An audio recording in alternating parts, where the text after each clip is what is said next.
Hello friends, क्या आपको कभी ऐसा महसूस हुआ है कि आपके भीतर कुछ ऐसा दर्द है जिसकी वजह आप खुद भी नहीं जानते?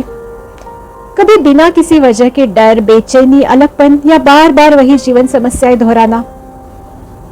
क्या आप न्यूरो डाइवर्जेंट है या ट्रॉमेटाइज्ड या शायद दोनों? और क्या ये सिर्फ इस जन्म की कहानी है या कहीं कुछ अधूरा कर्म, कोई अनसुलझा अतीत है?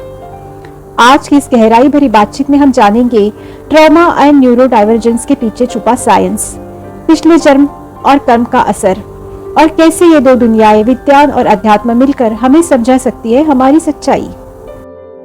नमस्ते, स्वागत है आपका आर्ट ऑफ वेलनेस चैनल पर। हमने हर वीडियो रिसर्च और पूरी लगन से तैयार किया है, इसलिए वीडियो को अंत तक जरूर देखें। हो सकता है ये आपकी जिंदगी बदल दे। और अगर आपको हमारा काम पसंद आए तो चैनल को सब्सक्राइब जरूर करिए। आपका साथ हमें और भी इंफॉर्मेटिव और हीलिंग से भरे सब्जेक्ट्स लाने की प्रेरणा देगा। चलो पहले कुछ आसान शब्दों में समझते हैं। न्यूरो डाइवर्जेंस का मतलब है जब किसी का दिमाग या सोचने का तरीका नॉर्मल लोगों से थोड़ा अलग होता है, जैसे कि ऑटिज्म, बहुत ज्यादा सेंसिटिव होना, अपनी दुनिया में रहना, ADHD, ध्यान न लगना, बार बार डिस्ट्रैक्ट होना, हाईली सेंसिटिव पर्सन, ज्यादा भावुक होना, शोर भीड़ से थक जाना। ट्रॉमा का मतलब है गहरे सदमे या आघात जो किसी बुरे अनुभव से आया हो, जैसे कि बचपन में निग्लेक्ट या अब्यूज, कोई हादसा, रिश्ता टूटना, बार बार अपमानित होना। अब दिक्कत यह है कि ट्रॉमा और न्यूरो डाइवर्जेंस के लक्षण कई बार एक जैसे लगते हैं, जैसे कि गुस्सा आना, खुद में बंद हो जाना, दूसरों से जुड़ ना पाना। इसीलिए बहुत से लोगों की सही डायग्नोसिस नहीं मिल पाती। अब बात करते हैं विज्ञान की। ब्रेन की बनावट। न्यूरो डाइवर्जेंट लोगों का ब्रेन अलग तरीके से कनेक्टेड होता है। वही ट्रॉमा ब्रेन को ओवर अलर्ट बना देता है, जैसे हमेशा खतरे की घंटी बज रही हो। HPA एक्सिस और स्ट्रेस रिस्पॉन्स। जब हमें ट्रॉमा होता है तो शरीर का fight flight freeze system active हो जाता है। ये ठीक वैसे ही दिखता है जैसे ADHD या ऑटिज्म में होता है। साइंस कहता है कि हमारे जीन्स पर हमारे अनुभवों का असर पड़ता है। मतलब आपके दादा दादी या माता पिता ने ट्रॉमा झेला तो उसका असर आपकी बॉडी और माइंड पर भी हो सकता है। तो क्या यह सिर्फ इस जीवन की कहानी है या कहीं कुछ और गहरा है? अब आते हैं उस पहलू पर जिसे विज्ञान भी धीरे धीरे स्वीकारने लगा है, कर्म और पुनर्जन्म। कर्म क्या है? कर्म मतलब हर एक्शन, हर भावना, हर सोच एक एनर्जी की तरह हमारे चारों ओर एक छाया छोड़ जाती है। ये छाया हमारे अगले जन्मों में असर करती है। मान लीजिए किसी पिछले जन्म में आपको पीड़ा, अपमान या असहायता झेलनी पड़ी। वो अधूरी भावनाएं, वो डर आपके सूक्ष्म शरीर में रह जाते हैं। अगला जन्म उसी थीम को पूरा करने आता है। कुछ आत्माएं विशेष अनुभव लेकर आती है, जैसे दुनिया को एक अलग नजर से देखना। ऑटिज्म या ADHD सिर्फ बीमारी नहीं है, शायद वो आत्मा का कोई विशेष मिशन होए। हीलिंग कैसे संभव है? थेरेपी के साथ अगर आप पर्सनल हीलिंग जर्नी करें, जैसे meditation, regression, inner child work, तो आप अपने पुराने घावों को समझ सकते हैं। माफ करो सिर्फ शब्द नहीं है, ये एक ऊर्जा है। किसी को माफ करना, खुद को माफ करना, ये पुराने कर्मों की गांठ खोलता है। हर दिन अपने व्यवहार और रिएक्शन को नोटिस करो।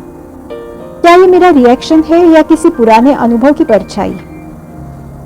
आपके हायर सेल्फ से जुड़ो। प्रार्थना करो कि तुम अपने कर्मों को समझ सको और उन्हें प्रेम से बदल सको।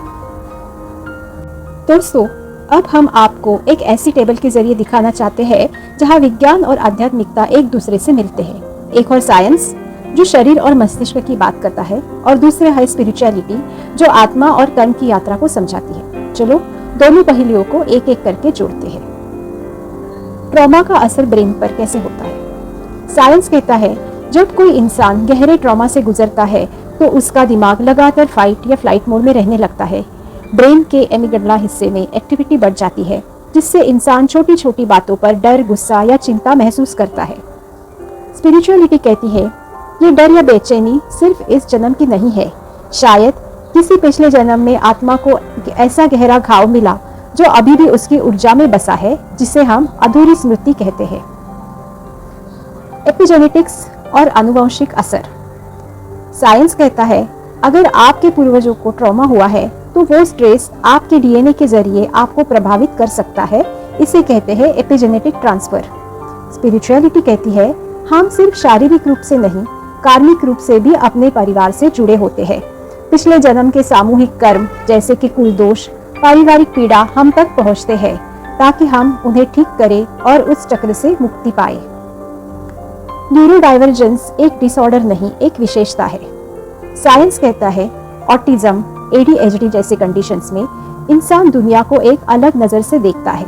ये बीमारियां नहीं है बल्कि दिमाग की विविधता है। ब्रेन की वायरिंग में बस थोड़ी अलग होती है। स्पिरिचुअलिटी कहती है कुछ आत्माएं इस धरती पर विशेष उद्देश्य के साथ आती है। शायद वे ज्यादा संवेदनशील है, ज्यादा गहराई से महसूस करती है ताकि वे एक नई चेतना, नया दृष्टिकोण दुनिया को दे सके। इनकी अलग सोच आत्मा की पुरानी समझदारी का संकेत हो सकती है। पुनर्जन्म और अधूरी थीम्स। साइंस कहता है हालांकि वैज्ञानिक रूप से पुनर्जन्म पूरी तरह प्रमाणित नहीं है, लेकिन हजारों पास्ट लाइफ रिग्रेशन थेरेपीज के केस ये संकेत देते हैं कि कुछ लोग ऐसे अनुभव और डर लेकर आते हैं जिनका कोई तर्कसंगत कारण इस जीवन में नहीं होता। स्पिरिचुअलिटी कहती है हमारा हर जन्म एक थीम को पूरा करने आता है। जो अधूरी रह जाती है वो अगली यात्रा आत्मा साथ लेकर चलती है। कभी वो अधूरी सीख होती है, कभी अधूरी माफी, तो कभी अधूरा दर्द। हीलिंग दोनों का मिलन बिंदु। साइंस कहता है हीलिंग के लिए cognitive behavioural therapy, EMDR, mindfulness जैसी तकनीकें उपयोगी है। मस्तिष्क को दोबारा सुरक्षा का एहसास करवाना जरूरी होता है। स्पिरिचुअलिटी कहती है हीलिंग तब होती है जब आत्मा अपने पुराने अनुभवों को प्रेम, क्षमा और स्वीकार्यता से देख पाती है। मंत्र जाप, इनर चाइल्ड वर्क और प्रार्थना, ये सब हमें उस आत्मा की चोट तक पहुंचाते हैं। तो दोस्तों, साइंस और स्पिरिचुअलिटी दो रास्ते हैं पर मंजिल एक ही है, खुद को समझना और खुद को स्वीकार करना। हमारा ट्रॉमा, हमारा अंतरपन, हमारी बेचैनी सिर्फ दिक्कतें नहीं है, ये हमारी आत्मा की विकास यात्रा के संकेत है। हम इनसे भागकर नहीं, इन्हें समझकर मुक्त हो सकते हैं। अगर आप अपने भीतर कुछ ऐसा महसूस करते हैं जिसे शब्द नहीं दे पा रहे, अगर आपको लगता है कि इस दुनिया में आप थोड़ा अलग है, तो हो सकता है कि आप एक आत्मा हो जो गहरी यात्रा पर है। आपका ट्रॉमा आपकी कमजोरी नहीं बल्कि आपकी आत्मा की इवोल्यूशन की कहानी है, और आपका डिफरेंस आपकी डिवाइन यूनिकनेस। आप अकेले नहीं है, आप टूटे हुए नहीं है, आप एक ऐसा तारा हो जो अपनी रोशनी ढूंढ रहा है। अगर इस वीडियो ने आपके दिल को छुआ हो तो लाइक करें, कमेंट में अपना अनुभव शेयर करें और चैनल को सब्सक्राइब करना ना भूलें। आर्ट ऑफ वेलनेस में हम साथ मिलकर हीलिंग की रोशनी फैलाते रहेंगे। धन्यवाद।